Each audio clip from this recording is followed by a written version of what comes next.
Hey guys, I'm all back again. Welcome to day 4 in the life of the Galaxy Z Fold 5. I realized that after using this phone for 4 days, I've totally been using it wrong. So I spent the last few days complaining about the cover display and the fact that there are limited apps on the outside. So I did some research based on someone's mentioning in the comments, good luck.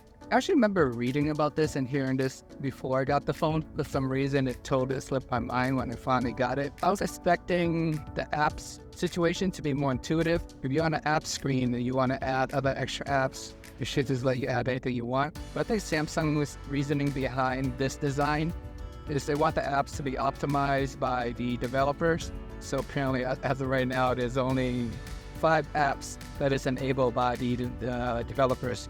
Including Samsung themselves, they have hundreds of apps. Only those 5 were available. So in order to get around that, you actually have to go into the Galaxy store, look for Good Lock, and download that application. And then once you download that application, you have to launch it up. And I believe they have like a few options. I forgot what it's called at the bottom because I'm currently jabbering right now. But at the bottom is like makeup just to make it look prettier, and light up just to enhance the phone. So you scroll over to light up.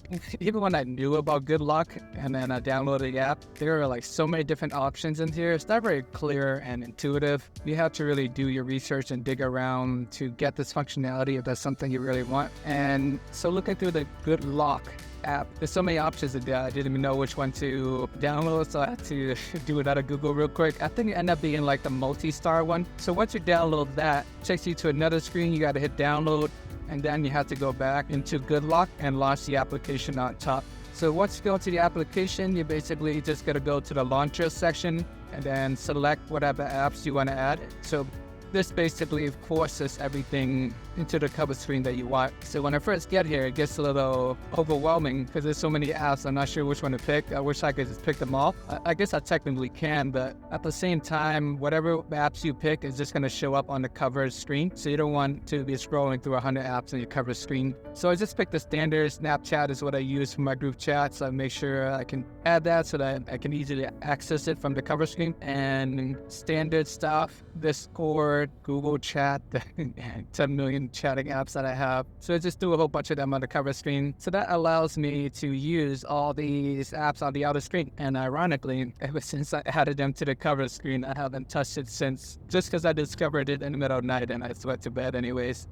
But I think it's going to be a huge change in the way that I use this phone and how I feel about this phone. During my last few days, I keep complaining about how it sucks because Motorola can use any app on the outside screen, but you cannot do it on the Galaxy phone. So there you have it. You technically can do it if you want to, but it takes a lot of work and effort. You got to do some research and dig around. And that they want to point out is since you're adding another launcher or another screen to the cover display, I would go into the Good Lock settings and actually remove the apps toggle, because previously with the apps toggle on the cover screen, that is the screen that let you pick the 5 apps that it is available. And I guess unless you want those 5 apps in one screen and a launcher on another screen, I guess I can see a case to keep both. But you want to keep all your apps in one place, I would just recommend using the launcher screen and have whatever apps you want there and remove the previous app screen. So this is a personal preference, but something I wanted to point out. And in the Good Luck setting, you can basically customize the order where you want by drag them up and down. So pretty straightforward once you actually dig into the setting and know where to look. Download the 2 apps to get to working properly. And I think this is going to enhance the phone significantly, because this has been my number one pet peeve with the Flip 5. They added a bigger screen, but I can't even do the things I want on the bigger screen. And now I figured it out, so I think I'm going to enjoy it more. Currently recording this video on the selfie camera using video portrait mode while I'm driving, as you can see. And body actually looks really decent. I'm surprised how good the front selfie camera is. So I do want to use that just to test out the camera. In my first video, I used the main camera in tech mode. In the second video, I used the same camera and in horizontal mode on the tripod. And in my third video, I actually used the Galaxy S20 camera video portrait mode. And I noticed that the quality is a little grainy and not as good looking as the video portrait on my Galaxy Z Flip 5 on day 2. So just little things that I noticed. Galaxy cameras, ever since the S20, I think it's been pretty solid. But just a minor difference there. But I think video-wise, Pixel camera actually looks better, but they do not offer video portrait, but you're just recording regular video. It's pretty close, but I think they all look good. Just some minor personal preference there. And on day 4 with this phone, it's just the longest battery life that I had.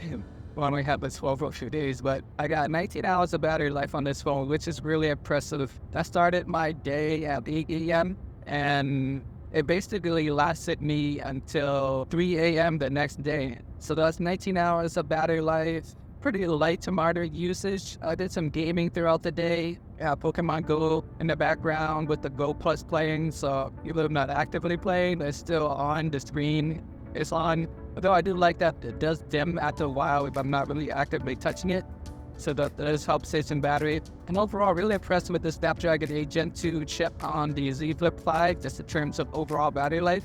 So notice so far on day 1 with light usage, I had 16 hours of battery life. On day 2, where I used 5G the whole day, I got about 13 hours of battery life just to test out the 5G, even though I'm at home the whole day. And on day 3, I ended up spending the morning downloading 56 gigabyte of file online for 5 hours straight on Wi-Fi. So I only had 10 hours of battery life for that day. So just switching up by usage on different days so you guys can see how it handles certain tasks and performance. With day 4, I pretty much worked all day, worked from home, I was on Wi-Fi, had the phone in my pocket, played Pokemon trading card game here and there. Relatively light usage. And I do want to point out that by the time I went to bed around 11 p.m. or so, I think my phone was at 20 or 30%. And I think if I just left my phone as is, it would last me a whole 24 hours into the morning. But I decided to have YouTube playing in the background, some fantasy basketball podcasts, feeding my brain information as I'm sleeping, even though I'm trying not to get much in. But by the time I woke up at 3 a.m. in the morning, that point my phone was at 3%. So figure I'd plug it in, but I think if I let it ride, it might have lasted another half an hour for an hour. So that's really promising there just in terms of overall battery life. And capped at day 4. I'm starting to appreciate the phone more. The battery is awesome. Camera is solid, although I wish it does have a 2x zoom camera for the main. But other than that, I look forward to using the cover display more. And yeah, please check out my previous 3 days videos if you haven't already. Thank you for watching. Remember to like and subscribe. I see you guys in the next video.